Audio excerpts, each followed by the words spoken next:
We now start the next panel discussion, wherein we try to get more of the doctor's voice, the clinician's voice, the practitioner's voice, their viewpoint, their perspective on Ayushman Bharat, the challenges which are there, how we need to address them.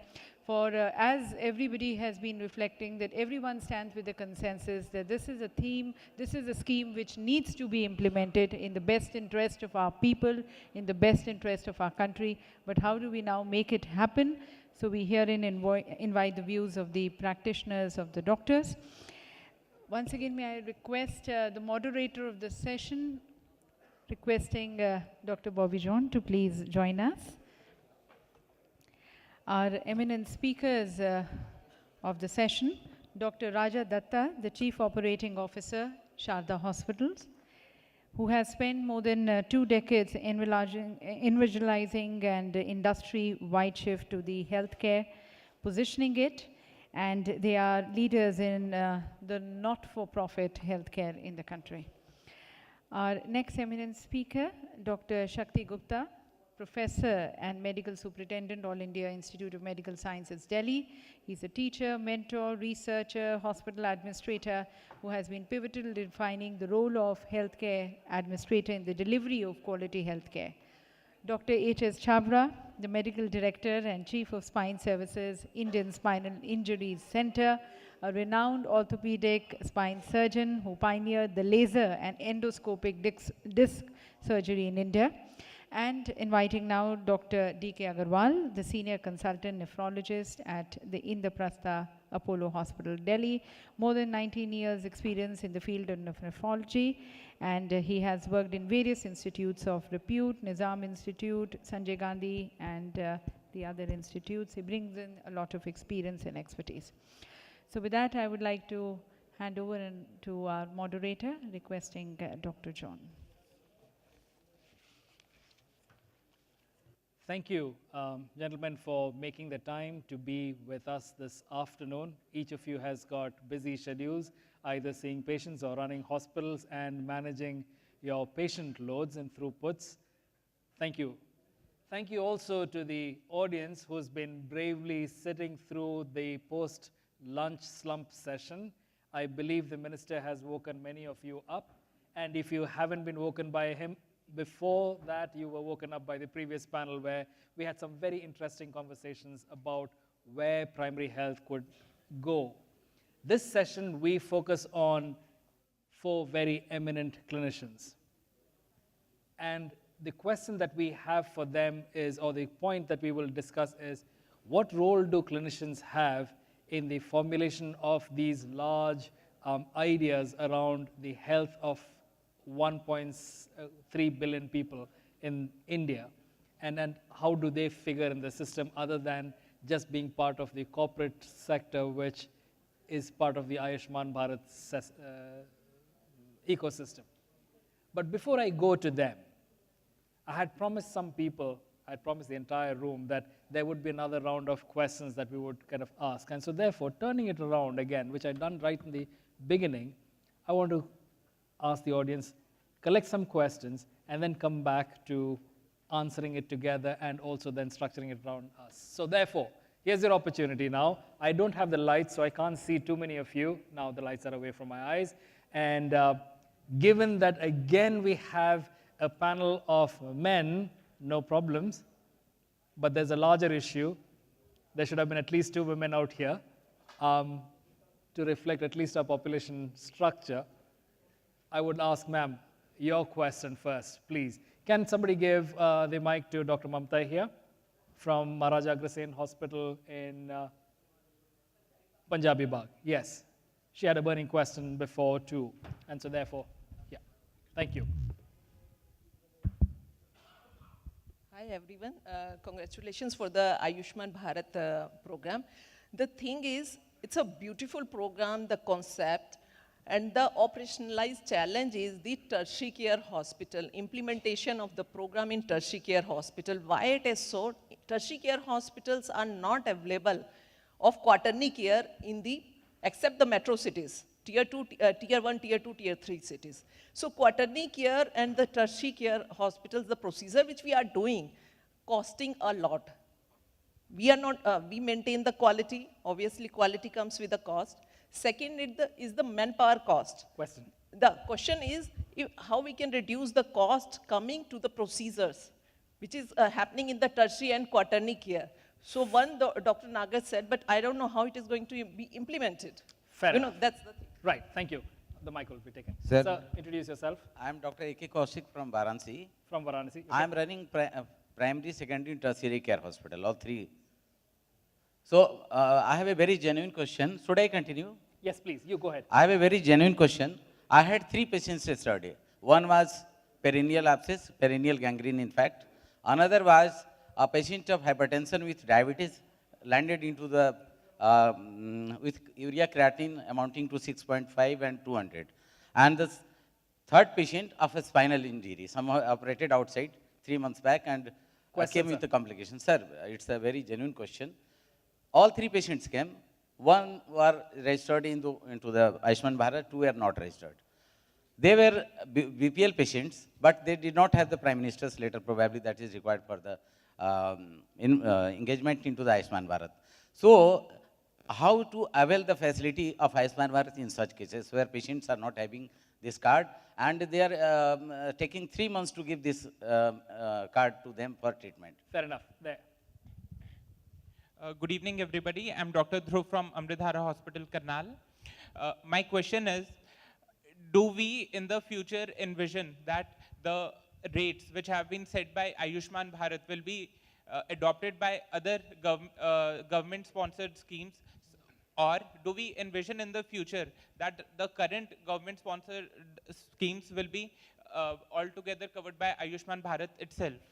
Sure, thank you. And the last one there. Yeah, I'm That Dr. that Preetham. table. Yes, please. I just have a question that we have talked about preventive health, we have talked about therapeutic health, we have left the component of rehabilitative health. So our panelists, if they could highlight on this, on a rehabilitative health, Sorry, that would be rehabilitative. great. Rehabilitative health. I think this should be another platform, which when we're talking about these 2 platforms, this is a third platform which we have missed out. Fair. And the ma'am. I'm Neena Jolly. I run a primary healthcare center from my NGO called Adharshila. My question is that we are looking at IT-enabled services for the health sector, but what are we doing about the mindset change which we need to make in terms of the patients and the providers, the care providers? Brilliant. We're talking about IT and intelligence. What do we do over the mind of the human being that's supposed to run all of this? But great questions. Thank you very much. And if there is time, I'll come back to you. We are running a little bit behind time, but if I were to take Dr. Mamta's question, I mean, and try and pose it slightly differently to you, if we have to bring costs down, if we have to make sure that facilities are available, then all 4 of you gentlemen should leave Delhi and go and stay in smaller districts. I mean, that seems to be the prescription that's coming from there. Is that even feasible? Let's start with Dr. Shakti Gupta. Is that a way to achieve redistribution by sending senior people down? Yes, I can say actually maybe to some extent that we need not to focus only on the tertiary care and making more hospital in the urban cities. Actually. I got an opportunity to work in the dispensary also, a primary health center, district hospital, and medical college also. And now I am working in a national institution. So what I feel that when we start a medical education, already like establishing medical colleges in our country, now with this scheme actually they have proposed to establish another 150 medical colleges across the country. What I propose that these medical colleges should be given a responsibility to adapt to 3 districts over there actually. And why not actually our same specialists from medical college can go on rotation basis to the district hospitals actually and provide the same level of services at the district hospital. But the question is that we need to strengthen, upgrade, and equip the district hospitals and primary health centers. If we are able to equip these 2 type of facilities, I don't think the problem which I am facing in Delhi today, getting large number of patients. So I think we need to reach to the masses actually. And that can be done actually by adopting 3 to 4 districts, by attaching these to medical colleges. And why a patient from the primary health center and district hospital come directly to a medical college? There are certain things which can be done at there. Surgeon is ready to go to the primary health center or district hospital also to operate, provided he has got the facilities. Right. how do we go further down? See, I see this question in a different manner. We all have heard about medical tourism. And we have invented a reverse medical tourism, which actually can work in this framework as well. You are asking us to go back. Yes, we can go back to the tier 3, tier 4. I'm not asking, I'm saying, is that a suggestion even? Is that even practical? It's practical. Yes, sir. If the infrastructure is given there. Yes. So if we can upgrade those infrastructure available in the district hospital, in the community center, definitely the surgeons, the experts can travel from tier 1 to tier 3, tier 4, and get these surgeries, these packages, and these operations cleared up. They need not come back to tier 1, for that matter. So I see the reverse train can be established very well. So you're coining a different term today, and I'm quite privileged. I mean, sometimes we get these new concepts coming out of these forums that we hold. So reverse medical tourism for the medical specialists. That's an interesting one. So I'd like to table that, and at some point we'll talk about that.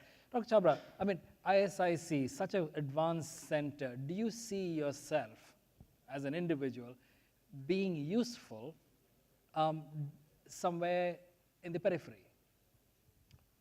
Yeah, I think we can be useful everywhere. It's not a question that you can't be useful at a tertiary level. I can be useful as much if I'm able to help create a system in which people at the primary, secondary, and tertiary level get their due.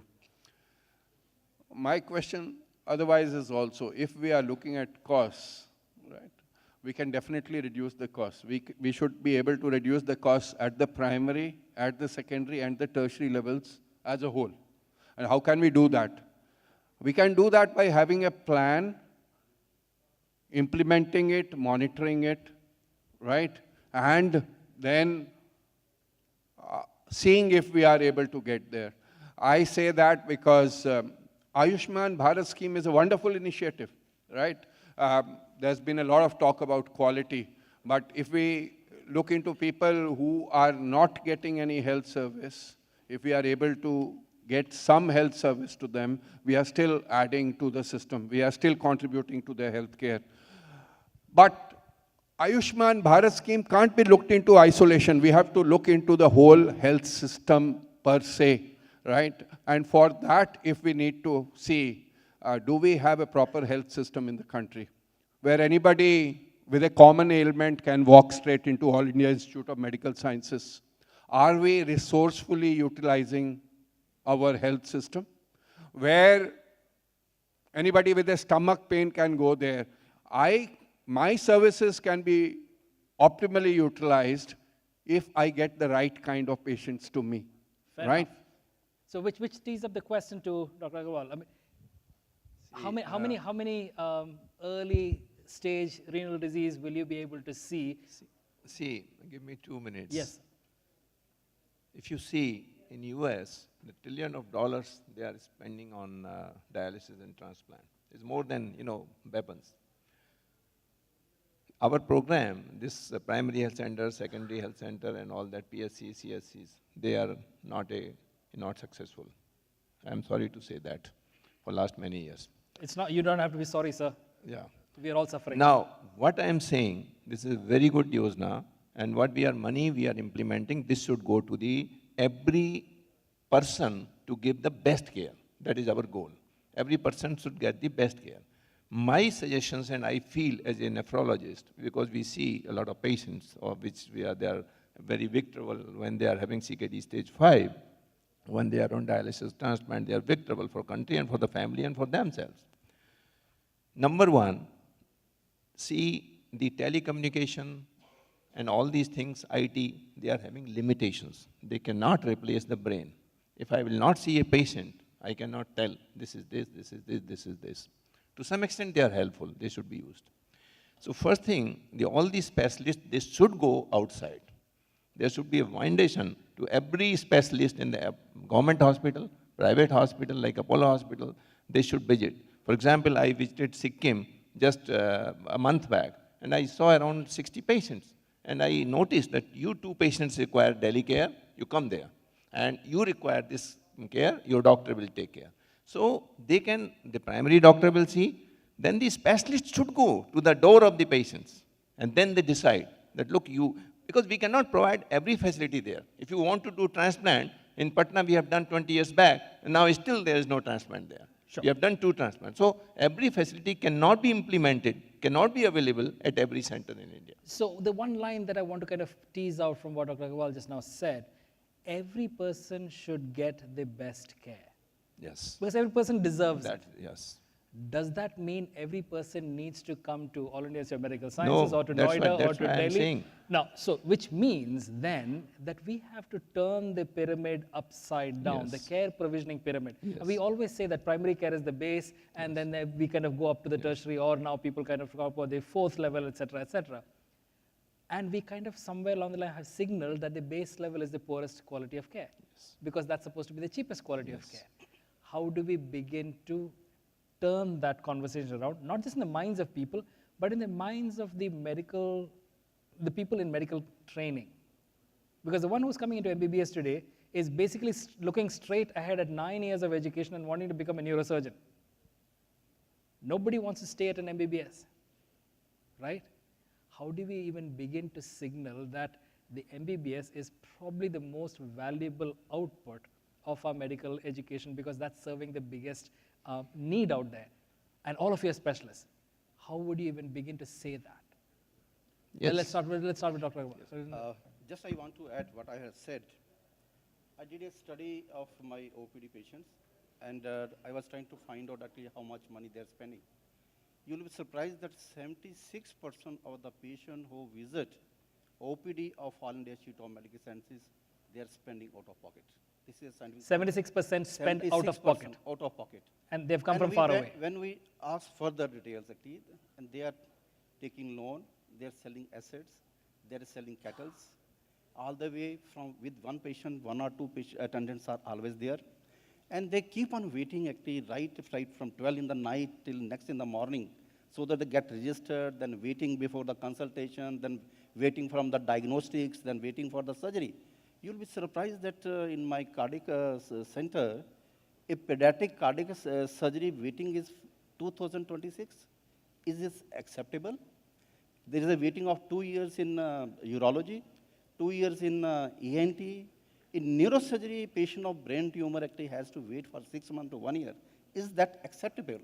So since I have worked in all this level, and I know that actually what are the problems, I am willing to go to my rural areas to work over there, but unfortunately the facilities are not there, diagnostics are not there actually. Like as on today, when we say there are more than 480 medical colleges in our country, both public and private. So maybe there will be more than 800 actually districts or so. So if one medical college adopts 2 to 3 districts, then few primary health center with teleconsultation facilities, why these people should come all the way from primary and district hospital to a medical college or to a tertiary care? I get your point, sir, but what I'm asking is something slightly different. We don't need people to come into a medical college either. Yes. Why should I use, I mean, we need teaching beds, that's a different story altogether, but why should professors be the first line of defense for something that should have been taken care of very close home? And so how do you even begin to sort that? What is the signaling that we are going to give? I think in our curriculum, MBBS curriculum, there hardly any space for preventive. There is, but there is not enough focus on that, preventive and social medicine. So people are not actually focused to go directly to the peripheries. So diagnosing a cough as tuberculosis and treating it appropriately is not PSM, it is clinical medicine. I'm saying the need. They are not understanding the need that it is required to be served there. They might be knowing the disease, diagnosis, but the will, the intent is not there. So how do we because signal that that? infra is not there. And that education level from the basic MBBS is not there at all. That you need to serve the country as well as the villages. So let me ask Dr. Agarwal, a simple urine protein, right, should indicate to even somebody at MBBS that there is something upstage happening, right? And that's as early as that. You don't have to wait till your urea and creatinine are changing to tell you that your CKD 3, 4, and 5, God heavens.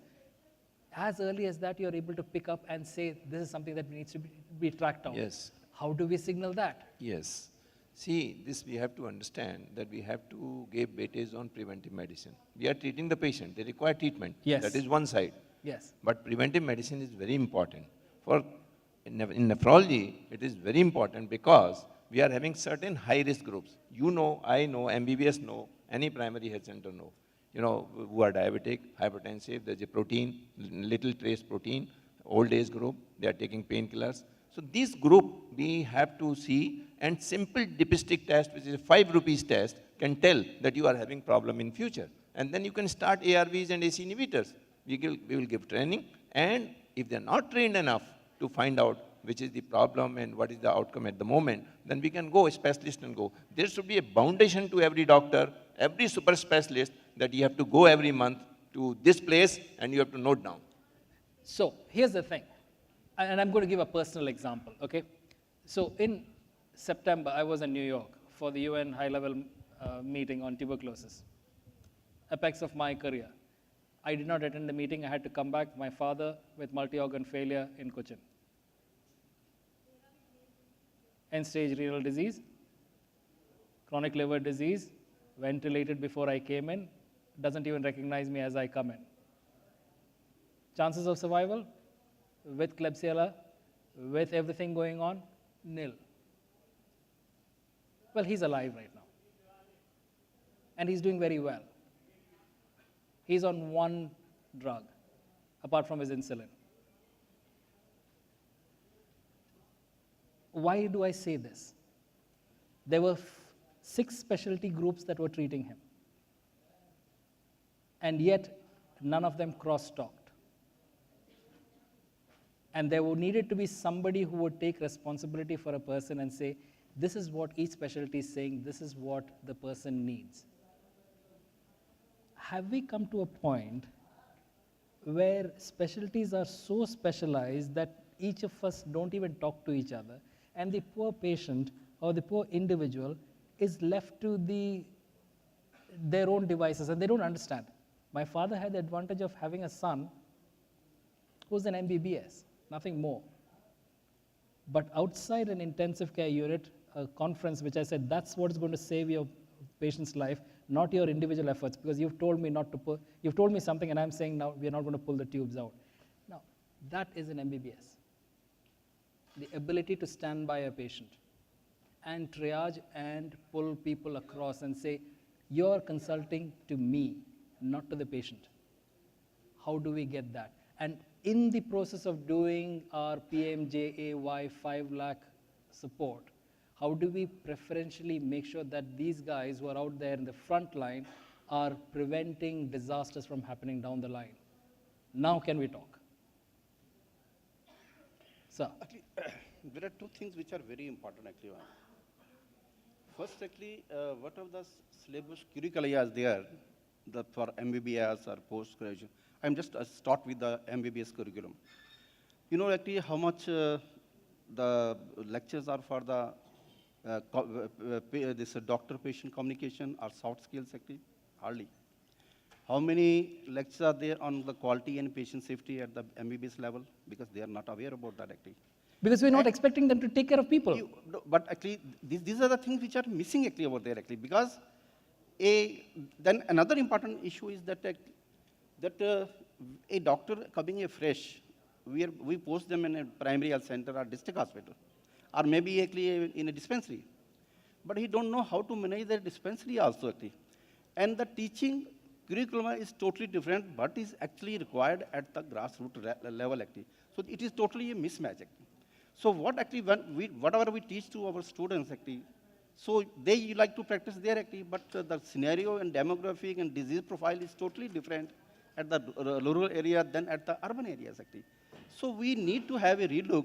How many times we keep on updating our syllabi actually for all different courses actually.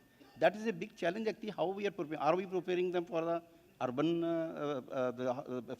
areas, or are we preparing for the rural areas actually? I beg to differ, sir. I beg to differ. And so this is where I'm being provocative, because I'm among peers and colleagues and people who are thinking. So here's the thing. We are updating syllabi to scientific standards. The latest updates on what is happening, new drugs, we will update all of that. But are we training them for responsibility? The MBBS or the primary care physician today is not being trained for the responsibility of primary care. They are being trained for aspirations beyond primary care, and so therefore, you're not training them for the responsibility. Dr. Chhabra, what would you do now? You're a DNB recognized place. People come to you for further specialty training. What would you do for the people who need to be at the front line of preventing the progression of disease or managing the rehabilitative care that we need to take care of, which doesn't happen at a tertiary level center, or which is not cost effective at that level? See, what you're mentioning itself portrays the need to have a system, right? If we have a system in place where we resourcefully allocate funds for primary, secondary, and tertiary care, where we have good infrastructure so that an MBBS can practice as he would want in a primary care level, right? Why are people coming back from abroad now into India?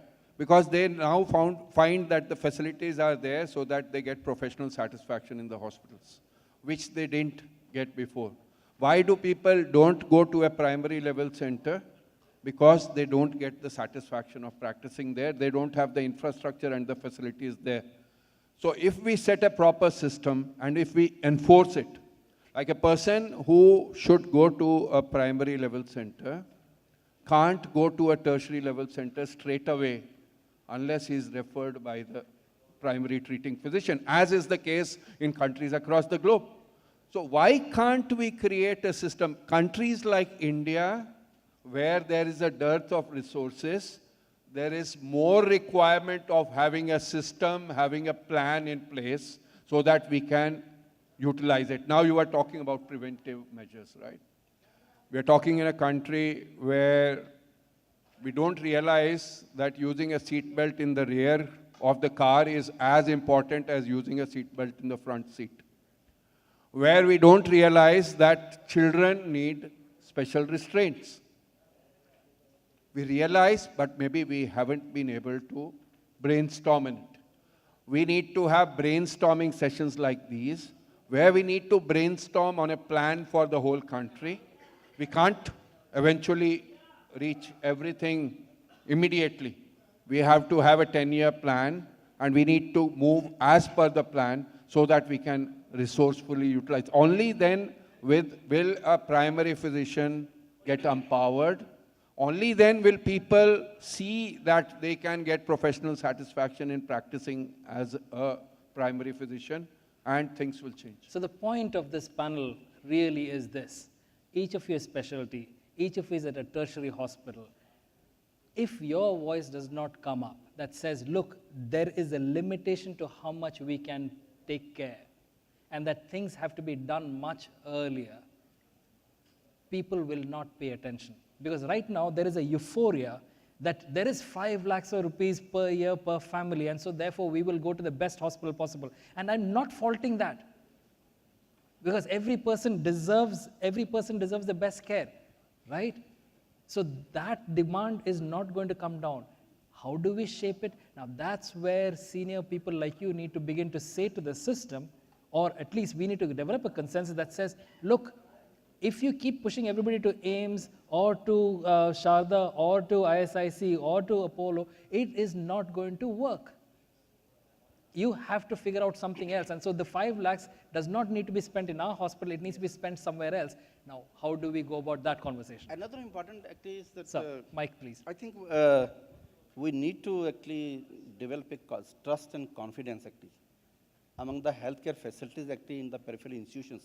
Unless that trust and confidence is not there actually, the people will not go over there actually. Point that taken. is a big challenge actually before all also how to establish that trust and confidence in the healthcare facility. Like AIIMS does not do any marketing. It is by mouth, word of mouth. So a person who comes to all India after going through, he keeps on waiting in the OPD and waiting for the surgery. I have done a patient satisfaction survey in AIIMS. I have found that actually 97% of the admitted patients have rated their service are very good or excellent actually, because they have a trust, they keep on waiting, and they are getting whatever is expected. Right. And if trust and confidence is there in the peripheral hospitals, and then definitely patient will go to that facility which is near them. If infrastructure is not there, doctors are not there, diagnostics are not there, then actually how we can establish that trust and confidence? That is another challenge before us. Actually. Absolutely. See, I beg to differ here. That is the, we are thinking imaginary many times. Previous governments also thought like this. We are having 4 hospitals, and our population is just like 10 countries. How can we provide infrastructure everywhere? Right. We have to have some mechanism that the person will get the best. That is the bottom line. Yep. How do we get the best? Number 1, I told you, every doctor should visit the peripheries. Number 1, how big he is. That should be mandatory for everybody. Number 2, we should have, negotiation with NGOs. I am giving one example. One person, because of hyperkalemia, died in front of me. I could not do anything at Agra. We took initiative. We have gone to this Krishna Nagar, some free dialysis center by some temple, Golden Temple. We have seen the mechanism. Now we are having dialysis center at Agra. We are having at Mathura. We are having at Firozabad. No person is dying, and they are paying either free or 500 or 400 rupees. So we have to utilize services with the NGOs at that level. And if the specialist or the doctors from medical college, Apollo Hospital, AIIMS, they go to the Sikkim, they go to the Manipal, they go to the Arunachal Pradesh, they will be benefited. You can find out, you require this care, please come to this center. And you write to the government, this patient requires treatment, refer it. If it is more than 5 lakhs, it is okay, they have to permit, government has to permit. Otherwise, we have to take primary care, and the 1,000 rupees are sufficient. Yeah. Yeah. Please go. I think there is a lack of government initiative in terms of, like in NHS, we have a referral system, level echelons. Yes. So you cannot jump over the echelons, you have to follow that. So if you are in a respective territory, you have to first meet your GP first. You cannot go directly to the tertiary care directly and seeking a 5 lakh rupees treatment directly. So the last question and then the last 2 comments here. Does this Ayushman Bharat scheme right now give us a momentary opportunity to establish these jurisdictions of escalation, of care provisioning, escalation, and a matrix of how we pay for it? And how do we kind of then signal that back, that we are ready for it now? Yeah, I think it's a wonderful opportunity which is there for all of us to encash, to look at not only Ayushman Bharat, but the entire health scheme per se.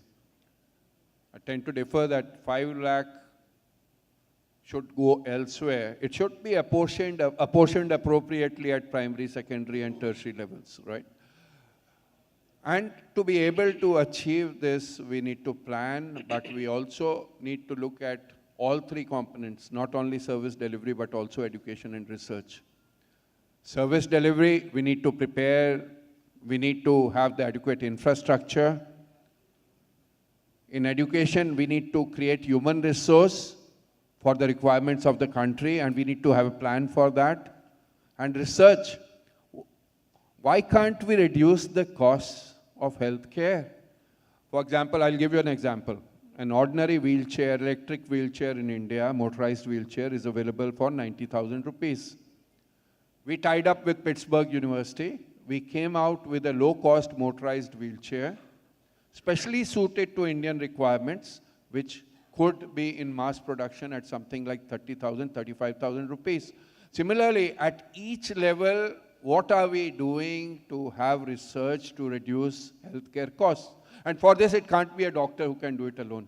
You need to have a collaboration between doctors, engineers, the industry, and designers. And all of them need to pull together, right? I'll give you another example. We are talking about, for example, if it comes to cost of implants, right? Cost of a spinal implant for an ordinary surgery can range from 40,000 rupees to 1,60,000 rupees, 2 lakh rupees.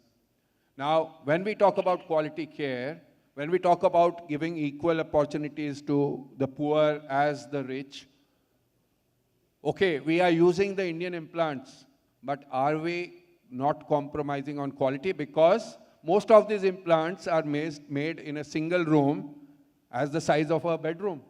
What is the quality testing for that? We don't have a single implant testing laboratory in the whole country. So there has to be we need to see everything in totality, and we can't just work in isolation. There has to be a plan, and everything needs to be implemented accordingly. So ABPMJY, with this large thing, does it provide that impetus for this kind of thinking, sir? Last comment. I'll just, in short, I'll do a SWOT analysis of this program and how it is an opportunity. We can't depend on the government to do each and everything. Actually, this is a very good opportunity for the private sector to actually come.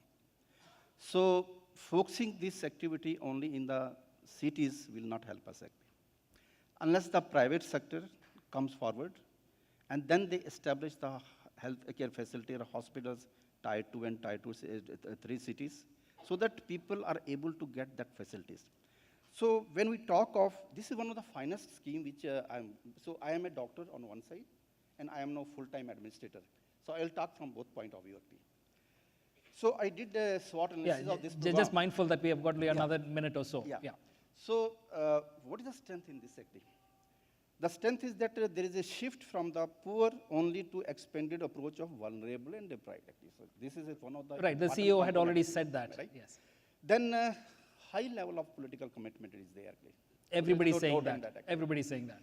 Then actually, any number of family members are covered. Usually in insurance scheme only say no caps. Target group is not the whole family members are included. Then actually it is a portable across the India actually. I am getting patients. Can we get your weaknesses and threats, please? I mean, can we get the weakness and threats since you have done just weakness and threats? I did that. Because strength and opportunities we all kind of see. Yeah. I'll see what are the weaknesses in this is that that the outpatient department visits which have not been included in this, I think because 70% of the could be sorted at the OPD itself. Yeah. Another aim is that the costing of the procedure which is being done, which has been packages which has been introduced. Talked about. I have gone through the whole packages. Even I have done costing of study with the 20% to 40% is the range that people are talking about. Everybody has an apprehension that the charges are not rational.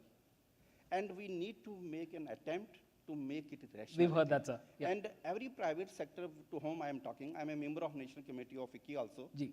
And we did one exercise, identified 10 procedures from... Yeah, the FICCI paper was presented just before. Yeah. So we've got that, so, yes. So I was chairperson for that actually. G. And I recently, only 1 week back, I had a meeting with the vice chairman of Ayushman, Niti Yog, allowing Dr. Paul also, and we had a 1-hour meeting only on the pricing of these things. G. And they're very open. They say that some of the recommendation has already been included. Right. I think let's give some time to the government, and these charges will be revised and they will be made rational also. We will give time, and nothing happens in 150 days. Yes. But here's the opportunity, and here's a challenge to you, and that's the reason why this panel, why specialists, is that at some point the signal needs to go that you will be swamped beyond your capacity. And that the only way to be rational about this is to distribute the load of services down to primary and as early in the disease progression stage as possible, which means we'll have to prioritize and incentivize the scheme towards early diagnosis, early treatment, closer to home than bring it to a tertiary level hospital far away from home. I hope that message comes through from the clinical specialties, from the tertiary hospitals, from the apex bodies to the system at a time when people are still beginning to say we are able to make a big difference. Thank you very much for your time. I'm mindful of our own time and slippages, but you've taken time out to come and talk and be provoked a little bit. My apologies if I've been a little bit sharp, but unless we as clinicians are able to handle this, we will not be able to translate this to our people whom we are called to serve. Thank you very much for your time. Right. What you said, it is right. We should give weightage on the preventive medicine. Right. The problem should not be very big. We should catch up early. Absolutely. And it will not take money. Right, sir. Number 2, some patients, they require even more care. You know, some bigger operations, they should be given more money. There should not be any cut-off line. If you are treating with 6 lakhs rupees, does not mean that you are giving 5 lakhs rupees. There should be something which when the doctor recommendation and something, they should be treated. Sure. So both ways, down also and up also. It's always a difficult task to try to square the square peg, round hole, or round peg, square hole kind of a thing. But the approaches definitely need to be that the patient is at the center. It is not just a provider initiative. It's not a payer initiative. It is a health initiative with the person at the center of it. And we need to prioritize that more than anything else. Thank you very much for being part of this panel. Thank you to the audience for being very patient with us as we were arguing this out. Thank you very much. May I once again request the principal founder of Ayushman Bharat Conclave, Mr. Kamal, to kindly present the mementos.